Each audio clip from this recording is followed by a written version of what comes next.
안녕하세요. 엠표에게 전표 입력 기능에 대해서 설명드리겠습니다. 엠표에게 전표 입력 화면은 전표 입력, 간단 입력 두 가지 화면이 존재합니다. 여기서는 전표 입력 화면을 위주로 설명을 드리겠습니다. 전표 입력 화면은 보시다시피 차변, 대변을 분개를 해서 입력하는 화면이 되겠습니다. 날짜를 설정한 뒤에 엔터키를 눌렀습니다. 보통예금과 현금을 동시에 선택하고 보통예금의 계좌를 선택했습니다.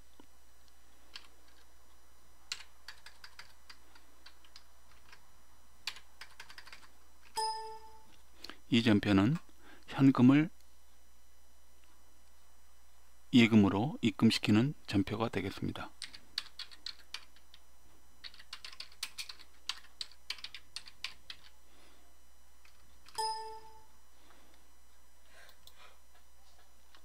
다음에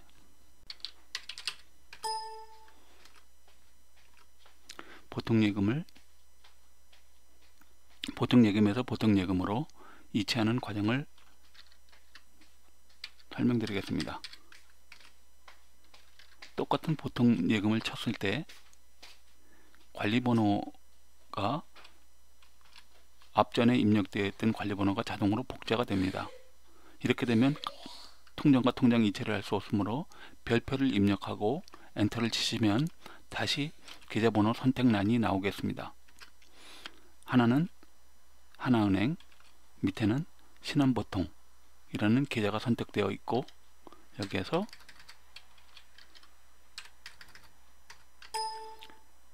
이렇게 입력하는 경우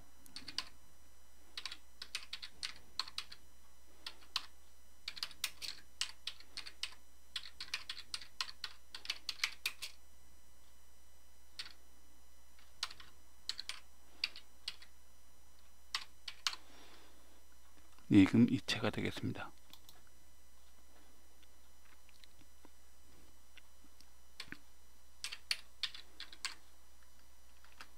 원재라는 말을 쳐서 원재료 계정 이름이 나온 뒤 원재료 자재를 선택했습니다.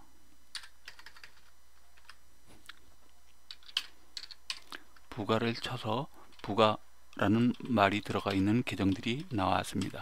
부가세 대금과 예수금이 나왔습니다. 원재료 매입에 해당되므로 부가세 대금을 선택했고 거래처 번호로 업체를 지정하여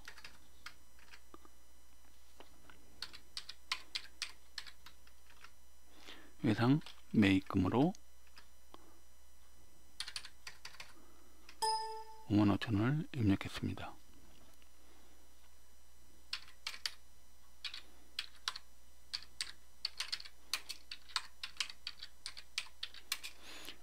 여기에서 부가세 대각금이 있기 때문에 증빙증료는 전자세금 계산서인지 계산서인지 선택을 해 주는 것이 좋습니다. 여기서는 전자세금 계산서를 선택을 했습니다.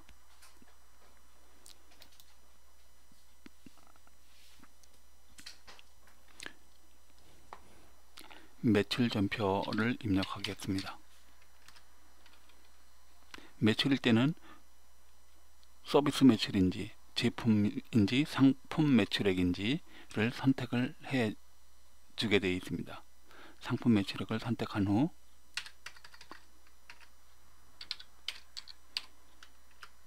부가세를 매출일 때는 예수금을 선택을 해야 합니다.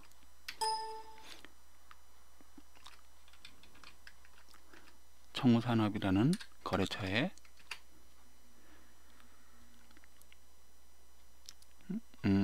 보통 예금으로 입금을 받은 걸로 하겠습니다. 하나은행 영업용 통장에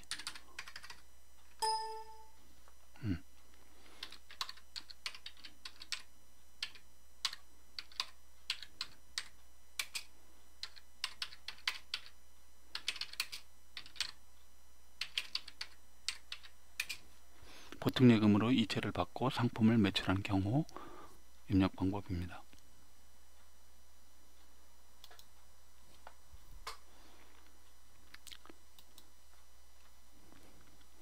경비전표를 입력해 보겠습니다.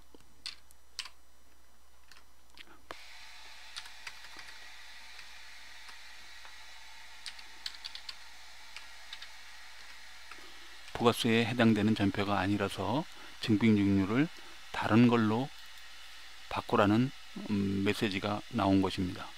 다시 한번 볼까요? 증빙이 세금계산서, 전자세금계산서도 마찬가지입니다만 인 경우에는 반드시 부가세 계정이 입력되어야 한다는 말입니다. 부가세 계정이 입력되지 않으면 증빙증류를 세금계산서나 전자세금계산서로 선택할 수가 없다는 얘기가 되겠습니다. 자, 일단은 여기서는 간이 영수증으로 해서 입력을 해 보겠습니다.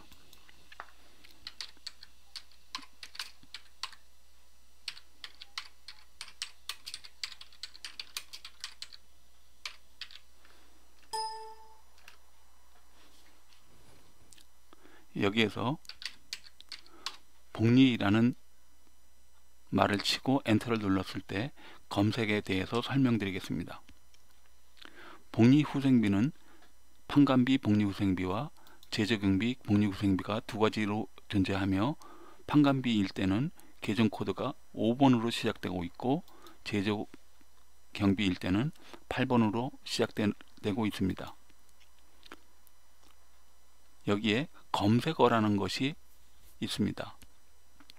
복리후생비 계정은 식대, 야식, 피복이라는 말을 집어넣어도 복리후생비로 검색이 된다라는 의미가 되겠습니다. 한번 해보도록 하겠습니다. 식대라고 쳤습니다. 엔터를 치면 복리후생비로 바뀝니다. 야식이라고 쳤습니다. 엔터를 치면 복리후생비로 바뀝니다.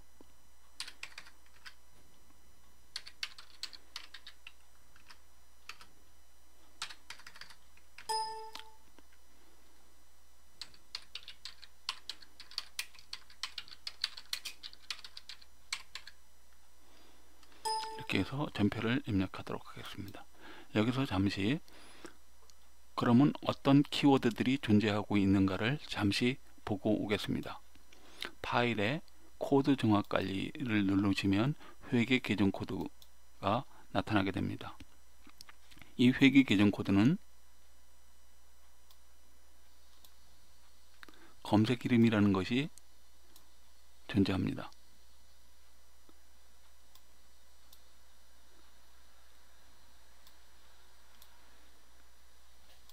한번 밑으로 내려가 볼까요? 계정 코드들이 1번으로 시작되는 거, 2번으로 시작되는 부채, 3번으로 시작되는 자본 쭉 나타나면서 4번으로 시작되는 매출액, 매출원가, 5번으로 시작되는 판매비와 일반관리비, 즉 판관비 계정들이 나타나고 있습니다. 그 중에서 판관비 계정의 일부 계정에는 검색 이름이라는 것이 존재하고 있습니다. 아까 설명했듯이 출장비라고 넣고 엔터를 치면 여비 교통비로 검색이 돼서 나올 수가 있다는 것입니다. 물론 계정 명칭으로 검색하는 것은 당연하고 계정 명칭 이외에 출장비라고 입력을 해도 여비 교통비가 검색된다는 뜻이 되겠습니다. 사무용품비는 문구부로 되어 있습니다. 여기에서 검색어는 사용자 임의로 바꿀 수 있으며 일괄 버튼을 누르면 직접 문장을 넣을 수가 있습니다. 이를테면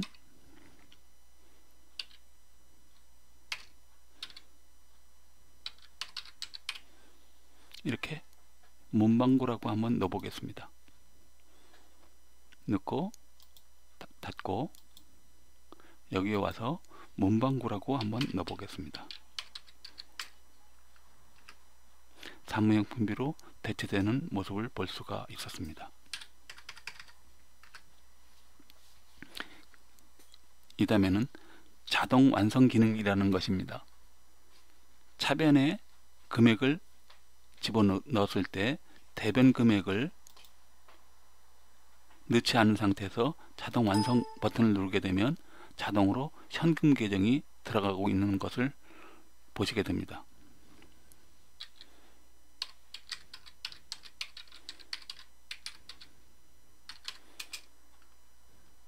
이 자동 완성 전표는 코드 화면 설정에서 자동 완성 기능에서 사용하는 이 내용을 미리 정할 수 있는 것인데, 예를 들어서 보통 예금을 선택하고 관리번호로 신원보통을 선택하면 자동 완성 버튼을 눌렀을 때 보통 예금의 이 계좌번호가 자동으로 만들어진다는 뜻입니다. 다시 한번 입력을 해 보도록 하겠습니다.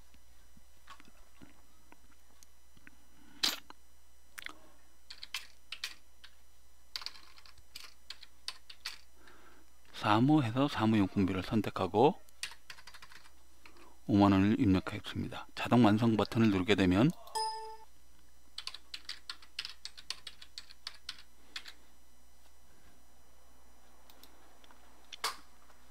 이번에는 저장 버튼의 사용 방법입니다. 저장 버튼은 보시다시피 많은 저장 버튼이 미리 준비되어 있습니다. 첫 번째 저장 버튼을 한번 눌러보도록 하겠습니다.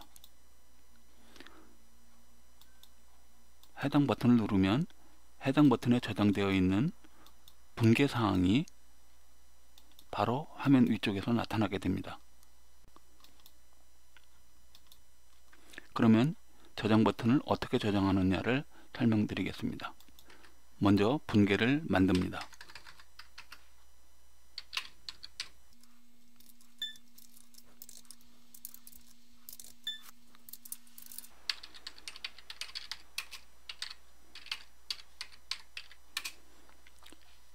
이렇게 차변 합계, 대변 합계 금액이 일치된 상태에서 11번 저장 버튼에다가 저장을 하고 싶을 때는 컨트롤 버튼을 누르고 키보드에서 CTRL 버튼을 누른 다음에 마우스로 이 버튼을 클릭을 하시면 저장 버튼의 이름을 지정하라는 화면이 나오며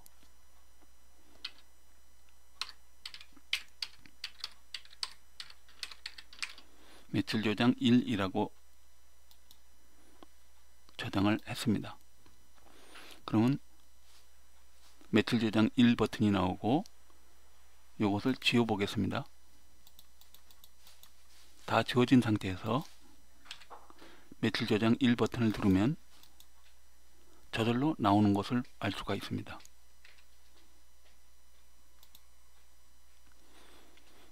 자주 사용하는 분계는 분계 저장 버튼에 저장을 하여 손쉽게 분계를 만들 수 있는 기능이 되겠습니다. 이때 업체가 틀리다면 해당 관리번호만 고쳐서 입력을 하면 되겠습니다. 네, Alt키를 누르고 저장 버튼을 누르면 해당 버튼에 있는 내용이 지워지게 됩니다. 코드 화면 설정에서 적요를 위치를 바꾸는 방법을 설명드리겠습니다. 지금까지는 공통 적요 입력이라고 해서 적요는 화면 밑에서 한 줄로만 입력을 했습니다. 화면 설정을 바꾸면 계정별 적요 입력으로 바꾸면 적요는 지금부터는 각각 계정별로 적요를 다르게 입력할 수 있습니다. 그 다음에 적요 이외에 전표에 메모를 넣을 수가 있습니다.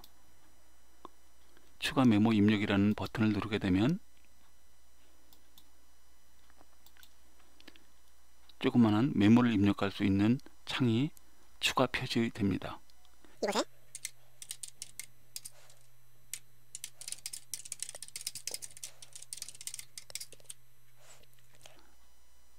이곳에 한두 줄에 해당되는 메모를 입력할 수 있습니다.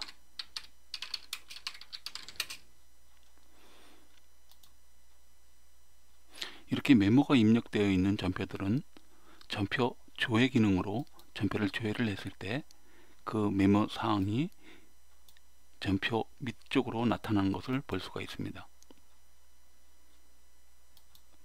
다른 전표들은 메모를 입력하지 않았기 때문에 그런 메모가 없습니다.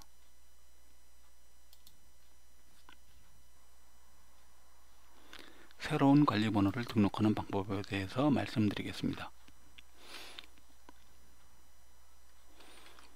현재 등록되어 있는 거래처가 6개가 있는데요. 거래처는 사업자 등록번호가 있는 거래처와 사업자 등록번호가 없는 거래처가 있습니다. 등록을 해 보도록 하겠습니다. 사업자 등록번호로 등록을 할 때는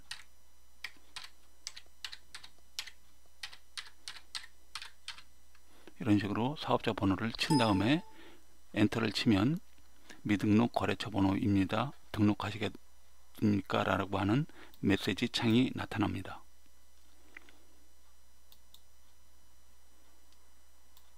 여기에 상호를 입력을 합니다.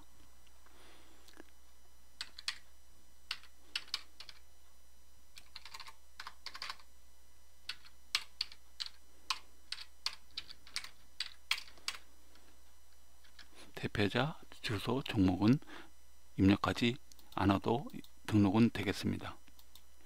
매입 거래처일 때는 가능한 한 메일 주소를 입력을 하셔야지만 전자석인계증서 발행이 가능하겠습니다. 지금은 일단 거래처 등록하는 방법만 설명을 하겠습니다. 넣고 등록을 하면 거래처를 새로 등록한 상태에서 자료를 입력할 수 있게 됩니다. 보통예금도 마찬가지입니다. 보통예금 계좌를 하나를 추가를 등록시키고 싶을 때는 그러면 미등록이라는 메시지가 나오고 미등록에서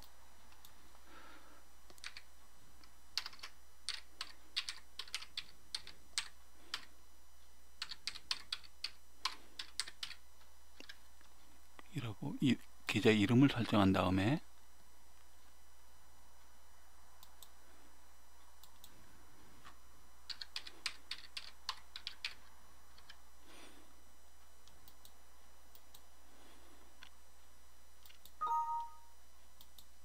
등록을 하게 되면 이 계좌번호가 등록되겠습니다. 등록되어 있는 계좌 전체를 볼 때는 공란으로 한 뒤 엔터를 치게 되면 등록되어 있는 관리번호 전체를 볼 수 있게 됩니다. 이상 전표를 입력하면서 관리번호를 등록하는 과정을 살펴보았습니다. 이상의 방법이 조금 복잡하다고 생각하시는 분은 코드 설정 화면에서 전표 입력 시 사용할 코드들을 미리 한번 살펴보시고 해당 코드가 없는 경우에는 코드 목록에서 신규 버튼을 눌러 새롭게 코드를 등록한 다음에 전표를 입력하면 되겠습니다.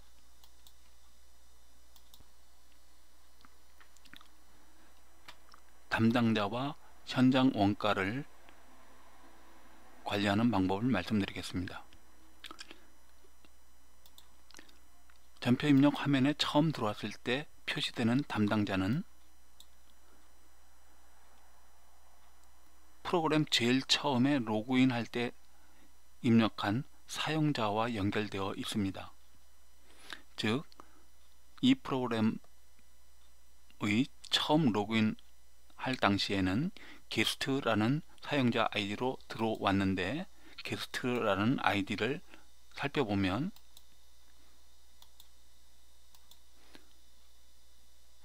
4번 0212 이몽룡이라는 사원하고 연결되어 있음을 알 수가 있습니다.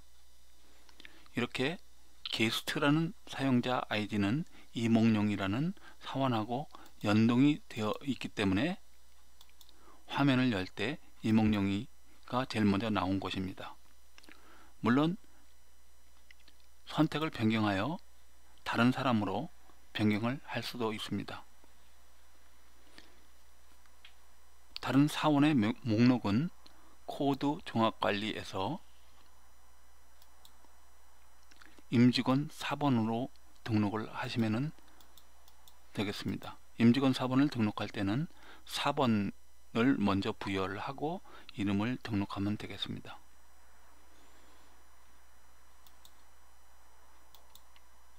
현장 원가를 등록하는 방법은 코드 화면 설정에서 현장 원가 코드에서 신규 버튼을 눌러 등록하면 되겠습니다. 이러한 현장 원가는 건설회사 등에서 현장별로 원가를 관리하기 위하여 전표를 분리 입력하는 용도로 사용됩니다. 즉 용화리 쪽으로 판매관리비, 제조경비 전표가 입력이 되고 금화정으로 판매관리비, 제조경비가 입력되면 금화정에서는 총 얼마의 경비가 발생했고 용화리에서는 총 얼마의 경비가 발생했는지 분석해낼 수 있는 보고서가 출력될 수 있습니다. 이상 전표 입력 화면에 대한 설명이었습니다.